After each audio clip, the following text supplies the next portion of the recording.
Mike, Mr. Gatto, Assemblyman, welcome. It's great to be here. Yeah, no, I'm really glad we're able to connect and honored to host you. So, how do you, well, that's a little bit of a harsh word. How do you get into politics? I don't know. How are you doing? I'm doing great. I'm doing great. Sometimes when I look at the political situation, like many people, I get depressed. But you have to remind yourself that politics is not everyday life, and make sure you have friendships of people all on the different spectrums to get perspective. So, would you consider yourself, I think I know the answer, but do you consider yourself hard this, hard that, pretty amorphous, issue by issue? How do you consider yourself?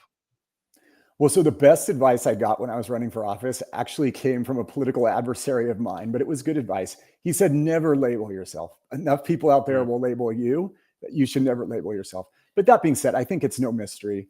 I consider myself to be somebody who likes to still do the old-fashioned thing of reading up on issues and making a decision based on facts.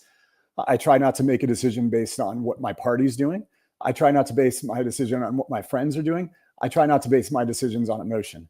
Now, that apparently is becoming vanishingly rare. And, I guess some psychologists would argue it never existed to begin with. But I like to think that logic and rationality still plays a role in American politics.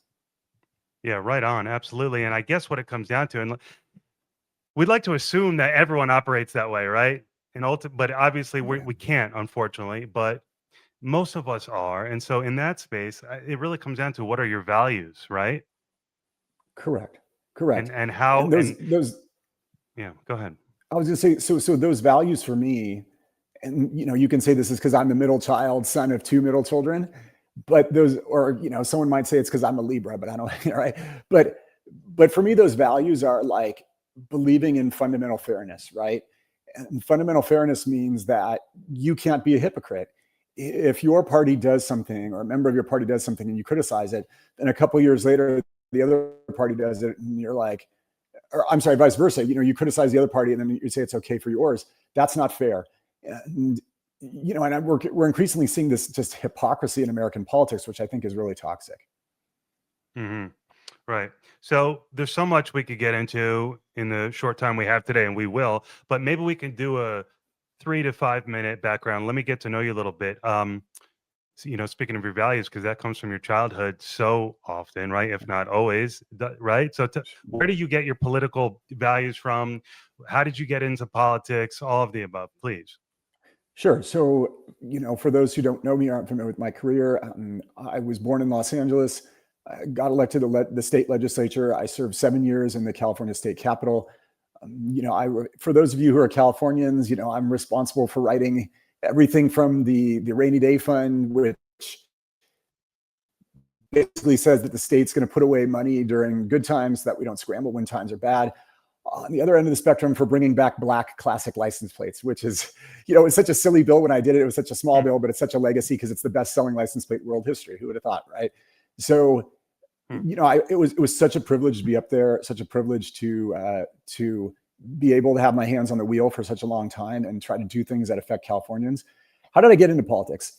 The best way I could describe it is, I used to, just like many other people, I would open up the newspaper or, read it online, and I would find myself getting angry. And, I would often talk with my friends, like most people do. And at some point, people are like, well, if you think you can do better, why don't you go try to do better, right? And politics is upheaval, right? In my case, I was working as a lawyer in a big downtown law firm. It was a glamorous life. My commute was short. It didn't involve a jet. The pay was great, way more than I made in the legislature. But I challenged myself based on what that friend told me, which is, if you think you can do better, why don't you try? So I ran for office. I was not considered the front runner by any stretch. By some miracle, I prevailed, and went on to win 7 more elections. And then I pressed pause on my political career to be closer with my family. I have 3 children, and when my third was born, I was running statewide. And I like to think I was one of the favorites to win a statewide position, and I had a good war chest. But for me, raising my kids or being present with my kids is so important. But, obviously, the time to return to politics will come at some point soon. Yeah, no, you seem like the. I mean, you got it here. You've got the face. You got the look. You got the energy. Seriously, so like, you are a loaded gun. You know, I hate to use that expression in these unbelievable times, right? It's so Yeah. crazy. So I guess two questions come to mind. What do you attribute to that initial victory? That was it luck? Was it name? Short two syllable name? Was it some move you pulled at the end of the campaign? Great question. So I was running in a district where most people gave me no shot. There was a lobbyist up in the Capitol who I would talk to, and I would paint the picture. This is how I'm going to do it. This is my math. And he would repeat that in rooms with other lobbyists, and they would laugh at him. They would shout him down. They would say, he doesn't have a chance. I was running, look, you can tell in my surname, I'm of Italian heritage. A lot of voting right now is ethnic bloc voting. I mean, Mm, folks, if I had run maybe in New Jersey, I would have had a chance, but I was running in a you'd be district that is king. centered in Hollywood, right? And, it was basically perceived that I had no base. I had no ethnic base, and several of the other candidates running had an ethnic base. I attribute my first victory to a couple things. First of all, luck. Luck is a major part in politics, and no matter what anybody tells you, luck plays a role. Secondly, I had prepared for a very, very long time. And thirdly, uh, I think we outworked them. I mean, my campaign staff knows I worked them very hard. But if you believe in something, you got to fight for it. And if you're going to fight for it, that means working hard. And we fought very hard. I like to think we did everything right. And if we did it right, that could have been what led to victory. I'll tell you this other thing too. When you are running for office, a major part of it is money, right? It's fundraising, Mhm. and making sure that you have, for lack of a better word, fundraising karma. Which means if you have a big circle of friends that have come in and out of your life during your life up until when you run for office, those people are generally going to bless you with some political campaign contributions. I could not turn to special interest because I was not considered the front runner. I think I got 2 checks from corporations, but the rest of it came from family and friends, which was Mm. just so overwhelming, and I was so grateful for it. So I guess the lesson there is to just keep your personal relationships, those who may be in a position to support you, keep them by your side. Don't isolate Yeah, yourself, or for because sure, money for sure. is you need money. You got to do it. Yeah. I mean, one way of looking at it is this, right? California has some of the biggest legislative districts in the world. I want to say only India has more people per legislative district. A California state Senate district, state legislature district for the state Senate, has more people in it than a United States House of Representative district. So my district had 500,000 people in it. Mm. And you can't go on television because it's too expensive, right? You'd be broadcasting from Orange County all the way up to Ventura County and paying through the nose. So what and Facebook ads, people still ignore a lot of digital. You still have to do a lot of mail to win these races in California. I know that sounds weird, Mm. but just do the math. If you want to send 300 of your 500,000 people one piece of mail, just the postage alone, you're talking $200,000. So just think about Right. that. And there's really, the same applies to Facebook ads or whatever digital advertising you want to do. It is very expensive to run a campaign in a big place like California. So your background is law. Obviously, it sounds like you were well accomplished in your private life. My question, I guess, is about fiscal policy. You seem like a fiscal guy. Is that just part of your brain that you've always had, that's always worked well as well? Are you a fiscally Yeah. minded guy more so than other issues, or are you pretty broad? So that's my thing, right? So I'll make two jokes about that, right? The first one is that, well, I don't know if it's a joke, but when you're in the legislature, you encounter a lot of people where it's like, oh, I was a classroom teacher for 40 years and now I'm running for the legislature and my issue is K through 12 education. I just want to laser in on that. And you also encounter other people who are like, transportation. I had a relative who, gosh forbid, perished in a car crash, and so my thing is transportation. It's just the freeways and fixing it right. And I met people like that as well. For me, my thing was like, the government just doesn't run well. And I really want to do something about the fiscal plumbing of the state of California. Now, it's really hard to express Mm. that. People are like, right? I mean, like they just totally go to sleep when you're Or how talking could you tax care? Like, policy who and this and that. cares about, yeah, exactly. Yeah. Who cares? And who are you? You only care about money. Yeah. But if you think about every single thing that you care about, whether it's helping the homeless or, filling potholes or improving education, it costs money. And so that's why for me, it was the overarching issue. issue. The second thing that I'll say about that is, when people talk about, why funding is important in the state, they often forget how much money is wasted in the state of California. I mean, anytime you have a government this big, there's always some waste. And if you can take steps as a lawmaker to improve that, you're hopefully reducing the amount of tax money that we've got to collect from the public. Okay, interesting. So, and then without, last thing I'll yeah, say is this is just, my friends and I often joke that if you went out there and you said, I'm creating a third party, what's your third party mantra? And you said one line, I am fiscally conservative and socially liberal, right? I don't know how many times you've been to cocktail parties. I don't know how many times you've heard people say that, but I think you've got this large swath of people in a state like California who are truly socially liberal, like live and let live. I don't care what anybody's doing, live and let live. I'm going to try to be as tolerant as possible, but I also want to be like a little bit mindful of like good fiscal policy. I think that third party, if you could keep it that simple, would take over the world. absolutely. I just, I won't say, but let's just say it was a place where I should not have been asking about politics. And I said, who is so, do you know how so-and-so leans? And ultimately it was that. I go, you should have just said that and gotten the hell out of here. It could have saved me a half hour. Yes.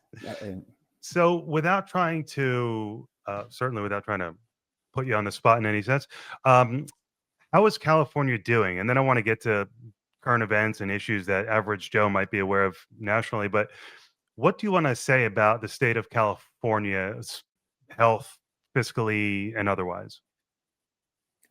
So I'm concerned.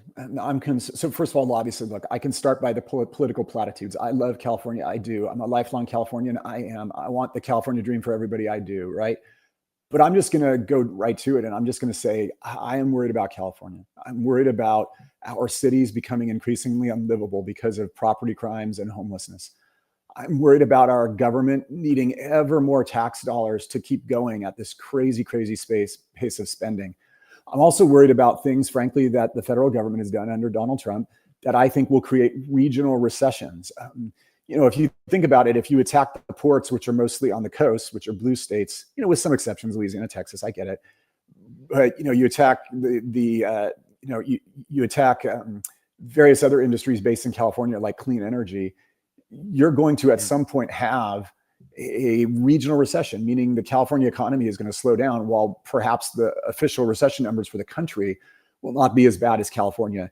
And then you shut off funding for various programs from the federal government. And I think California is going to be into a world of hurt within a couple of years. I hope I'm wrong. I hope we just kind of continue and it's a soft landing, but things right now seem pretty tough for the state. And I think we need a jolt of reality. That's really interesting. I'm almost done, finally, 35 years old, reading JFK's Profiles in Courage. And Nice. I'm sure you're aware that the basic theme of the book is people who put national interests above their state interests. And now I'm talking to a man who has served capably and seriously and will serve again, I'm sure, in state government. And now we're talking. And so it's interesting to hear. So I guess when you make that point about green energy in California and national, my mind goes to, do you think Trump is trying to hurt you because you're a blue state, or is he making a broader calculation as, the chief executive? What are your thoughts on that? I do think he is trying to hurt the blue states. I mean, I look at some of the tax policy changes he did, and some of them seem frankly targeted at coastal lawyers and stuff like that. I mean, it's down to that level, right? Which is really, really wild. But and then I think he is trying to paint himself as a savior for blue states. And frankly, as Democrats, or the Democrats in California just walk right into it half the time. I think, for example, what he's doing, or the theater of what he's doing to try to clean up the big cities, that's something Democrats, the Democratic mayors of those cities could have, announced a similar initiative many, many months ago. Nothing was stopping them from doing that.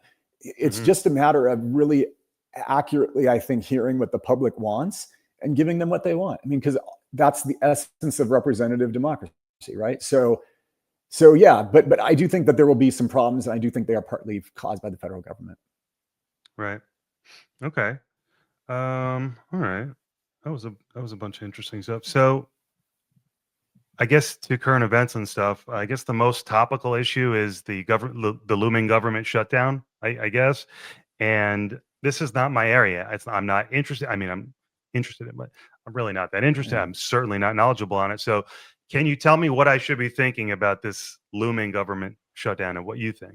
You froze a little bit, but I guess the question was about the government shutdown, right? Yeah, what should Yeah. I be thinking about it, and what do you think about it? Okay. So I mean, it's best to remember that, as recently as 10 years ago, nobody ever leveraged the funding of the United States of America for political purposes. The parties would always get together, whoever was in power, and they would make sure that, the United States government was responsible and paid its bills and didn't shut down the government. Lately, it's been perceived as, just another tool in the toolbox of anything goes. What I always say, and I'm fond of posting this on Twitter or X, is that always remember, when one party, doesn't matter who they are, takes a step, something to that like is politically avant-garde and risky and novel. It could be holding up a Supreme Court justice because you're in the last year of a presidential thing. It could be redistricting in the middle of a decade. It could be shutting down the government for leverage. It could be something like introducing articles of impeachment for every single president. Those shock tactics rapidly next year and next term and next party in power, they rapidly become a standard tool in the toolbox. And so this government shutdown is very political. I think it's a shame. I think we look irresponsible to the rest of the world. And these little things are sort of the little thousand cuts where we are going from a great nation to a nation that has a lot of problems, and it's showing. Mm-hmm. So staying on the, thank you for that. Staying on, and I don't know if it might have gotten cut off earlier, but what I was saying was it's not my area of expertise. So thank you for pointing me in the right direction there. Sure. What other issues, you mentioned Trump taking over blue cities, essentially, for lack of a better term. What are some major issues nationally that are on your mind that you're concerned about? Well, I mean, I'm concerned at the national tenor of things. Obviously, whenever you have assassinations going on, it is a sign of a country that is deeply wounded. You look at the period, you mentioned JFK, right? You look at the period in our country between 1963 and 1969, and you had tremendous upheaval. You had the assassination of JFK, RFK, Malcolm X, and Martin Luther King in that period, among others. And, with the assassination of Charlie Kirk, and some of the other political violence that has occurred recently, the question is, are we entering another similar period of turmoil? I hope not. For people who say it's never been this bad, no, it's been this bad before. It's been this bad in a couple other periods in our nation's history. But, as a patriot, as someone who cares about our country and cares about our state, you never want to see this type of thing going on, and cares about human beings, of course. You never want to see this type of thing going on. You want the violence to stay out of politics. That's the number one issue I'm worried about right now. Yeah, no, it makes sense to me. We can all feel it. It's pretty disturbing. And it's so weird. I started this, well, my podcast was formerly called Searching for Political Identity. Launched it in 22 when I was in my final year of law school, actually 21, late 21. And I took 2 electives in my final year, both in critical race theory.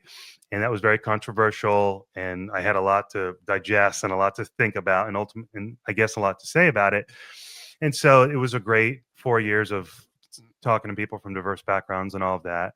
Now I'm doing this, but I feel like the whole time that I started to really pay attention to politics, and particularly keyed into the cultural issues, I feel like I've had the most relevant. I have some of the most relevant. So tell me if you think I'm off base here. Um, do you agree that there is this fundamental mischaracterization of many Trump supporters of MAGA? For me, with the Charlie Kirk assassination, and I'm starting to pay attention to the Nick Fuentes perspective and all of that, I go, and I've known this since I voted for Trump. I said I made a distinction between MAGA and whatever the far right is, the Groypers or whatever. With the assassination of Charlie Kirk, it seems like a figurehead for MAGA, which was to the right for sure, and controversially right, perhaps in many ways, but not that. It's worrisome to me that now that has an opening. But do you agree with me, the anti-Semitic, the truly racist, the abhorrent stuff? Do you agree with me that the bulk of MAGA is not that, but is merely kind of a reaction to some of the more controversial left stuff? So our country used to be split with like 35% of the population was diehard Dems and 35% was diehard Reaps. And then the middle might have been registered as one of those two parties, but they were not diehards. There was a big group of swing voters. And what we've seen is then it went to about 40 and 40 with then 20 in the middle. And now our country is split 45-45 with just about 10% in the middle as swing voters or true independents. And my problem with any time that anybody says 45% of the population is X, you got to say, wait a minute here. Like, I still know people who say 45% of the population, right? The people who voted for Trump, or, roughly the people who lean Republican most of the time right now in 2025. People will say, oh, 40, all of those people are evil. They're all a bunch of evil, awful people. They're terrible people. They deserve anything that's coming to them. Folks, I think that's crazy.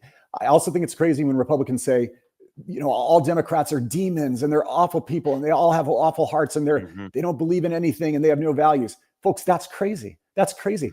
I mean, you cannot go into a room or a country and say that 45% of the people are X. First of all, you can't generalize. It's never going to be accurate. Secondly, I encourage you to get to know people on the other side for people who think like that, because, I get so heartbroken, Brian, when I talk to people who want to stop friendships. They want to stop talking to family members because of the way they voted.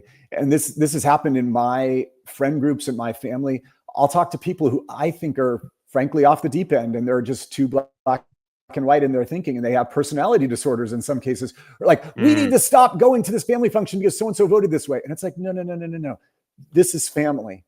You have to learn to get along and respect other people's viewpoints. If you start going down that path, which is my way, right or wrong, you don't think like me, right or wrong. First of all, that doesn't lead to a good world, right? Secondly, it also shows a certain kind of cluelessness, because if you think you are always right, that's like, in the old days, or it's like that famous Greek thing where it's like, if you say you never lie, that is in and of itself a lie, right? And so it's just, that type of thinking drives me nuts. Interesting. I guess the question for me then, and I love how you use the numbers to bring it back to your style, to put in perspective, in this case, a cultural issue, and that is the 45% thing. How could you can't assume 45% of everyone. I love that. So for me, the question is, am I still in that 10% swing zone? Because I was an independent, even though I was always voting for Democrats. I've always been an independent, registered literally and in my mind. And now I'm like, I caught that little wave of MAGA online, and you got a little taste of it. And so I have to figure out for myself, who am I now and what do I believe in now? And I would think I'm still in that 10%, but you wouldn't probably know it reading my tweets. It's a good question. I did read some of your tweets. Yeah. There was one recently that I thought was leaning Democratic, right? And that was fair, right? And then you posted other ones that are clearly in the Republican side. Just the fact that you have made a switch in your lifetime, just the fact that you were an independent, and just the fact that you're still posting things that are roughly on both sides of the issue, that sets you apart from large groups of the public right now who are just like, I mean, and it's like, and again, I keep coming back to hypocrisy, right? If your party or your party's figurehead does something that you absolutely hate, I'm sorry, if the other party's figurehead does something, the second time I've done that you absolutely hate, and you speak out against it. We're prepping you for Joe Rogan. Yeah, there you go. Right. But then, you come back and then your own party does the same thing a couple months later. And you're just like, exactly. Oh, now what's, it's like you're twisting yourself to, I think that is really wrong. I think we need a little more tolerance in this country generally. Live and let live. People make mistakes. Everybody's human. That's what I'd like to see in general, rather than trying to politicize everything. Yeah, for sure. You know what it was for me, and I've been thinking about this, catharsis. There was so much catharsis for me, realizing that I could change my mind, could change the way I voted. Oh, the thrill, the power you have. And then obviously it didn't affect the election, but it's very exciting. And so there's a bit of a personal revolution there, but it felt good. It felt good too, especially given the times, man. It's such a weird time with the pandemic, and no disrespect to Biden, but his weakness as a candidate, certainly the second time around. And Also, no disrespect to Kamala Harris, but because she was at a big disadvantage, but frankly, she wasn't that inspiring. So it was, and to say, hey, I do see a bit of a bias in the media here on top of all that, and something not being honest about it. So just say it like it is, right? Yeah. That would go a long way. So I'll tell you, I taught political science at USC for one semester, upper division. But I really tried to give my students a really good, sort of data-based survey of the state of politics. And I'll tell you what I picked up on starting in 2015, and it's continued to this day. Voters know, since there's been this decrease in trust in this country. It started with the JFK assassination. It's been like a staircase. It really went down with Watergate and Vietnam. And then it continued to go down with the advent of social media. And, now you could argue AI, where people kind of know, like, you really can't trust anything. You can't trust anything that's official. The government lies, and trust in our institutions is at a low, right? So what do voters, it started in 2015 and it is absolutely relevant today. And it's something you alluded to. They want authenticity. They want it from the media. They want it from candidates. You look at the two most popular candidates for 2016, Bernie Sanders and Donald Trump. They were movements, right? These were old guys who spoke their mind and really didn't give an F. They just said what's on their mind. And as crazy as both of them might have sounded, voters trusted it because it was authentic. And you hit on something. It's like during the Biden campaign, we were told, oh, he's sharp as a tack. Right. He's sharp as a tack. He's never been sharper. Yeah, never, prominent Democrats said this. And then like 2 weeks later, it was like, well, we got to take him off the ticket. It's an emergency, right? And it's like, that's not authentic. That's the opposite of authentic. That does not breed trust.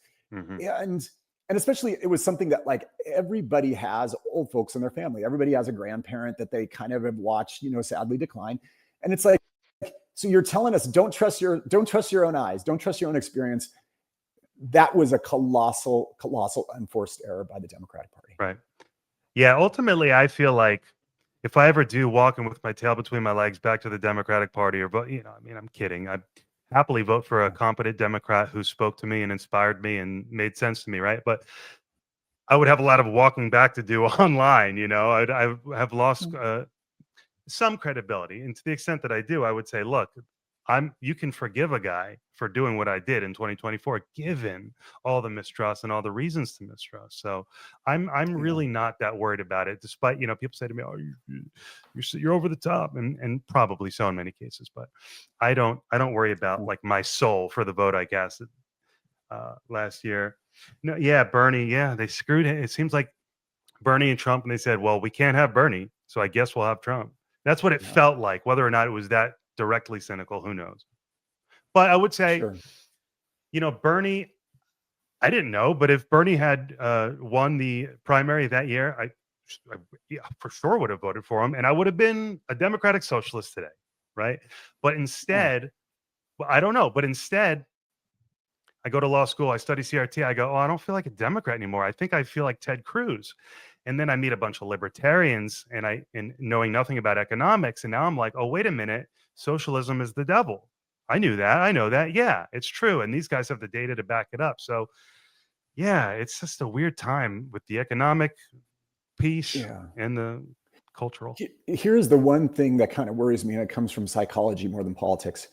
There's a really famous book by Chris Matthews, might be a little old for your generation, but he held one, for the law. He'd been up in politics for years and years. And then he had one of those Saturday talk shows that used to be popular when we had 3 networks. Yeah, he was on MSNBC every night, right?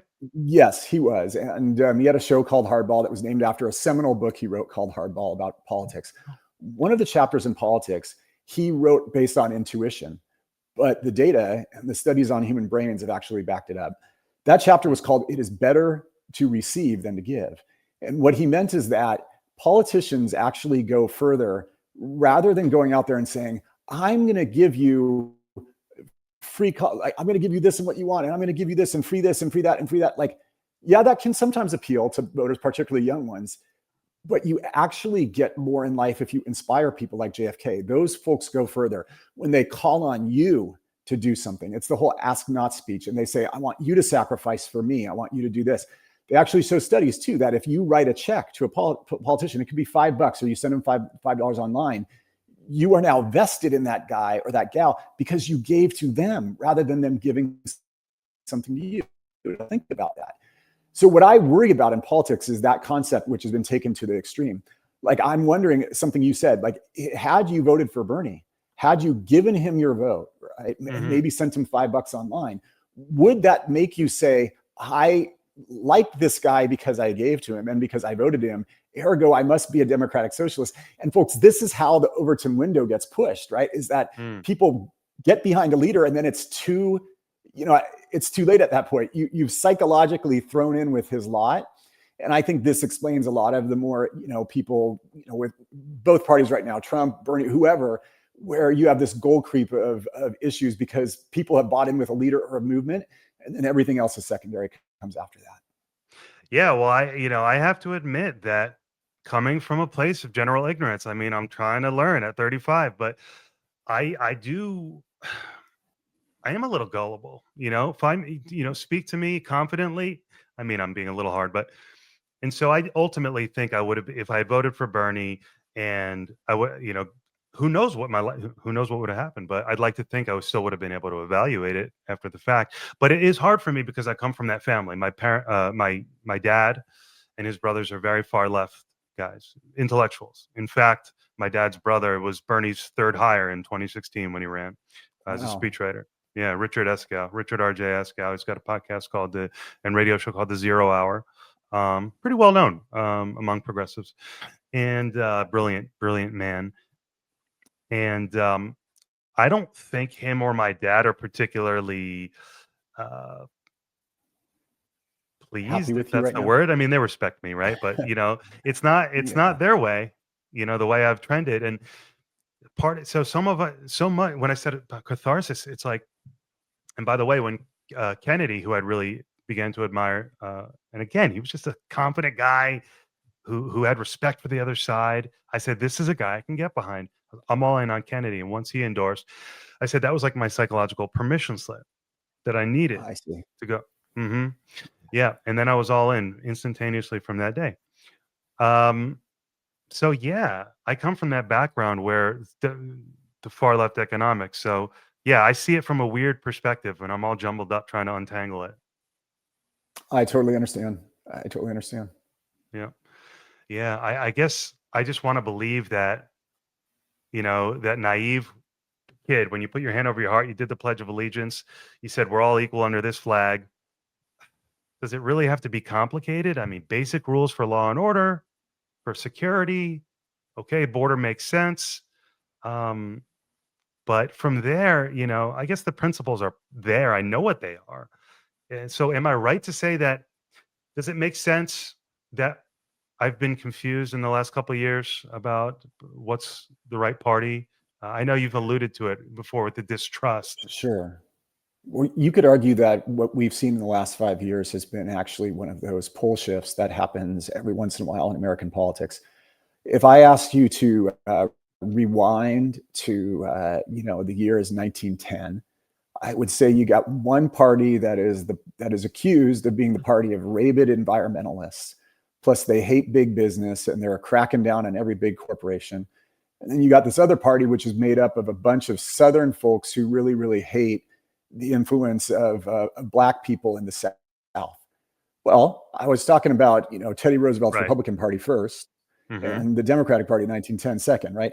And then you really started to see this pole shift, right? And in like 1920, the Republican Party became the party of big business, laissez-faire, and the Democratic Party shifted to like, well, we're for the little guy. We're for like the fair shake for the little guy. I could also, say Nixon created the Environmental Protection Agency, right? And so there's some things that still stayed with the Republican Party for years and years and years. But that dichotomy really stayed true with a few exceptions for many, many years to come. You also, when I was growing up, the Republican Party was the party of the George Bushes. These were the coastal elites. These were the wealthy people. George Bush, the second George Bush, is descended from like all of the people on the Mayflower and Pocahontas, right? I mean, just literally, it blows your mind. Both sides, double Mayflower family. And Mm. his father was sort of the embodiment of the coastal elite, super educated, grew up in the country clubs, a Connecticut gentleman. This was the Republican Party, and the Democratic Party was the party of sort of the less educated masses. We have seen a dramatic shift in recent years where now the Democratic Party is the party of the coastal elites, and Republicans are in many cases have less of an education than Democrats. And so it's fascinating to me when I hear my party, because I think my party is slowly losing the working class, and it breaks my heart. And I think we've got to do more. And I think 2024 was a clear sign of that, because people were feeling the bite of inflation, people were feeling the lack of hope, and we were talking about these issues that like coastal elites think are important. I have a newsflash: in 2024 really drove it home. Those issues are not important to the American voter. And so, yeah, it could be that we're having a pole shift, and that in 5 years, we could be hearing people say, oh, no, the Republican Party is the party of the working man. What are you talking about? And that would be huge if this trend continues. Do you think Donald Trump, policy-wise, should earn the working class? Is there anything about his policies? Because we know theatrically he somehow has won them over. It's like unbelievable, right? But does he deserve it? Great question. I mean, I could sit here and I could tell you all the things that I think he's done that are bad. I could sit here and I could tell you various things that he's done that just seem mean-spirited. Like, for example, there's a lot of people who work in construction and, electrical fields, and they make very, very good money, and they work all throughout the country. But, he tried to claw back or change a lot of the rules that Biden put in place that was going to try to stimulate construction and building and these things. I think things like that hurt the working class.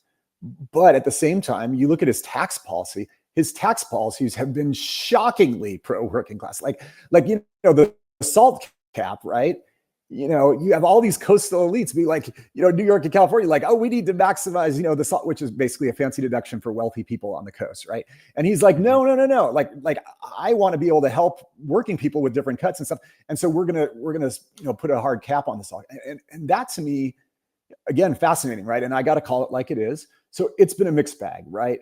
But I think by and large, the Democratic Party can, and should be the party that I was attracted to growing up, which is we believe in a fair shake for everybody.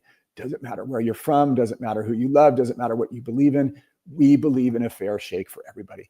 And if that message can be delivered again and our policies back it up, then I think we can retake some of this mantra. But I'm watching to see if we continue to talk about these little tiny issues that people don't care about so much and actually drive people away. Well said. And so I guess one of my final questions here can be, so what is that vision, that economic policy? Is it Trump? Is it Bernie? Is it neither? I assume For it's me neither. personally, Based or on, you're talking which is best for the country? What you think is best for the country. So I actually think it's a multifaceted question with several answers. First of all, I would like to see voters, and I would like to see the public, and we're starting to see this with a lot of the people who understand Bitcoin and understand how fiat currency works.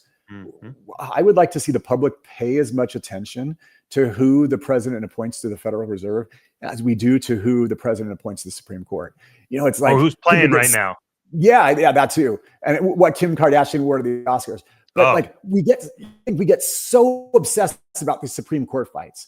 Like, that's something like in the last 20 years has been like this thing, like, oh, this justice, he or she did this, in high school, and this justice said this at some point. And like, we get so obsessed. And why is the president nominating this person, and stop, and blah, blah, blah, right? I'd like to see the same thing with the Federal Reserve, because the Federal Reserve is much like the Supreme Court. It's supposed to be independent. It's supposed to be separate from the executive branch, all these things. But the reality is, who is on the Federal Reserve can dramatically affect our lives. The printing of money generally affects people who have assets. It means that your house is going to go up in value if you already own a house. But guess what? If you don't own a house yet, you ain't never going to be able to buy one, because housing prices are so expensive, right? And so it's things like that I think really we have to pay more attention to that. I also think that we need to do whatever we can to make every single part of the country livable and every single part of the country affordable. because if you're a young person and you're trying to make it and you're trying to put a little bit of money away, but your catalytic converter was stolen and you're overpaying for rent and you're getting no city services and stuff. I mean, at some point, you get very jaded, and that contributes to political dysfunction. So, those are the overall parameters of what I'd like to see. But I mean, I don't want to put your audience to sleep talking about tax No, policy and yeah, things like that. sure, and it leaves it's a good place to end it, because I can then say, hey, look, I really have an idea of Mike's perspective. It's coming from a good place. He's smart. He's experienced. He knows numbers, and from there, I can look forward to watching your policies and your ideas as, when the time is right, unfurl and start to piece together, like, oh, that sounds like a Bernie thing. That sounds like a Trump thing, and perhaps there'll be elements from both sides. I suspect there would be. Yeah. Yeah, and I want to thank you for having a podcast and for being nuanced and for having guests of all stripes and for trying to explore, some sense of political truth. Because if we can Hmm. get a little bit of consensus, just a little bit of agreement on some issues, the country, I think, would be a better place. And we'll move forward and get back to some type of national dialogue so that we can, be united, especially because there's a whole bunch of external threats out there. Yeah. Well, I really appreciate you taking the time. It has meant so much to me, and I felt really reassured by this. So I think it was very helpful to me, and hopefully the audience. Thank you so much, Brian. Yeah, absolutely. Have a great evening. Thanks. You too.